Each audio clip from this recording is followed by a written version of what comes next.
For many voters, the August 11th primary will be a different experience due to the COVID-19 pandemic. Election officials have been urging folks to vote early by mail, but also say they're working hard to keep polling places safe.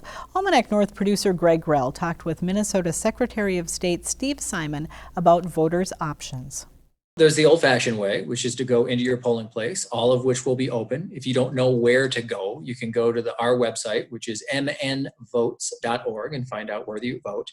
But really, this year, we're cautioning people, not just in the primary, but in the general election, to consider voting from home. It's a law we've had on the books for a long time. This is not a new or novel thing. It's just our regular absentee system. You can go to that same website, mnvotes.org, and you can order the ballot to come to you, where you live.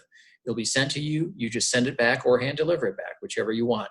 But there is a third option, and that is for people to vote absentee in person. So it's before Election Day, and we're in that sweet spot right now in the absentee period, but you can go physically to a city hall, to a county courthouse. Again, if you don't know where to go, you can either call the city where you live, or you can go to mnvotes.org, that same website. So those are the big three. We are urging people to strongly consider voting from home. That's what I'm doing this year, even though I normally love going to the polling place. I'm doing that this year for the primary and the general. My whole family is, for a lot of the obvious reasons.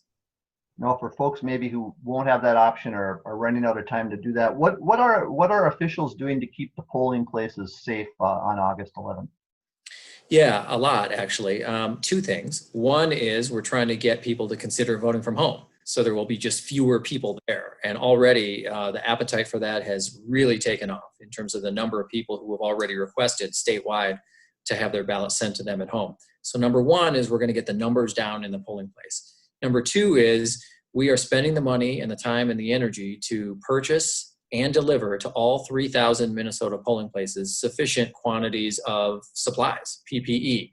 So we're going to have high-grade masks, almost surgical-grade masks for every single election judge or poll worker. We're going to have regular disposable masks for voters who show up without a mask. We're going to have hand sanitizer. We're going to have wipes. And we already have policies in place for every polling place, having consulted with the federal government and the state government, that will govern everything from social distancing to the use of pens to the wipe down after every voter votes in terms of the polling place surface. So we think we've got good rules in place. We're getting the numbers down, and we'll have the supplies there that will make people safe. Now, I know some jurisdictions, including Duluth, have had some trouble getting enough poll workers. Some poll workers who are not going to be doing their normal job. How is the state doing in filling those open spots? Yeah, that's a great question. That's a critical need. It takes 30,000 people, 30,000 to run an election in Minnesota. Those are the election judges, the poll workers. And normally that is not a problem in Minnesota. And we have a group of folks who tend to do it year in and year out, who do a fantastic job. But many of them tend to skew a little older. There's no mystery there. They tend to be retirees and seniors, and they do a great job. But a good chunk of them might be taking themselves out of the running this time just to be safe. So we got to replenish their ranks. And you're right that until recently, Duluth was one of those who needed people, and I think they still do. I met last week with the mayor, and she was fantastic. She was all over it. We're going to be collaborating to help Duluth with some strategies to fill some of those holes. If anyone in the viewing audience is interested in being a poll worker, being an election judge, it is a paid position. It's not a volunteer gig. It is paid. You can do it as young as 16 years old. There is no geographic restriction. So if you live in Hermantown and you want to help in Duluth or vice versa, you can do that. And the training required is only 2 hours, and you can do that online. You can do that remotely. So if you're interested, you can either go to our website, which is mnvotes.org again, or you can call the city of Duluth, and they would be more than happy, I'm sure, to take your request and see how you can help out on Election Day. It's a really critical function, a critical need, and we need folks to step up and do that job. Now, of course, nationally, there's been a lot of discussion, debate, you might say, over the absentee ballot issue. What's taking place in Minnesota to make sure that there isn't any kind of fraud involved in absentee balloting? Yeah. No, it's a good question, and we get that a lot.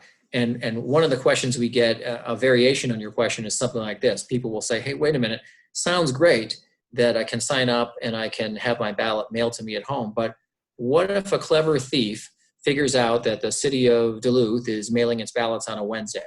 And they just hang out by mailboxes on Thursday, Friday, and Saturday, hoping to swipe 1 or 2 or 20 or 100 ballots that they can then vote.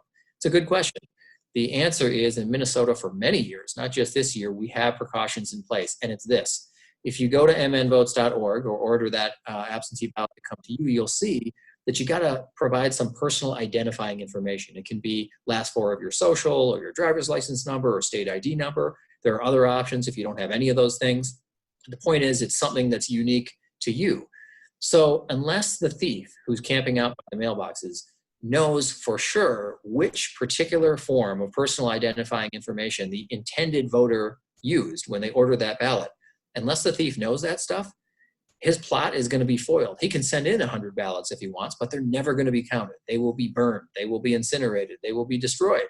And so people can rest easy that for many years, not just this year, we've had that system in place. Incidentally, I asked the question. I asked our own elections director and others in the counties around the state who have been at this for 2-3 decades. I said, hey, do you know of an example? Can you recall one of a box thief or someone who otherwise intercepted a blank ballot and was able to either guess or somehow know someone's personal information and vote? And they told me that they can't think of one. Doesn't mean there wasn't one, but they can't recall an instance of that. So it's super, super rare, and we have the precautions in place. People should know that the ballot will be matched up with a particular person. There aren't just blank ballots floating out there that someone can swipe and vote. Minnesota always has a tradition of being one of the leaders in the nation as far as voter turnout. Do you see Minnesotans stepping up again this year, especially for that November general election? Yeah, we have a record and reputation to defend. So that's another motivator in Minnesota. For the last 2 elections, in 2018 and then before that in 2016, we were #1 in America in voter turnout. So we're going for the three-peat. We're going for the hat trick here. And I think we have all the ingredients to do that. Minnesotans love to vote, no matter where they sit or stand politically. People are energized and engaged by elections, especially presidential elections. So I think we have a good shot at being #1. But even if we're not #1, we'll be towards the very, very top states. We have the systems in place, we have elections that have integrity, and we have a population that's really eager and motivated to vote. So I feel very good about what the turnout numbers will be. It's still a little early at this point, but we have the ingredients to make it a success. Well, Secretary of State Steve Simon, thanks very much for your time and good luck going forward with the election this year. Thanks a lot for having me. I appreciate it.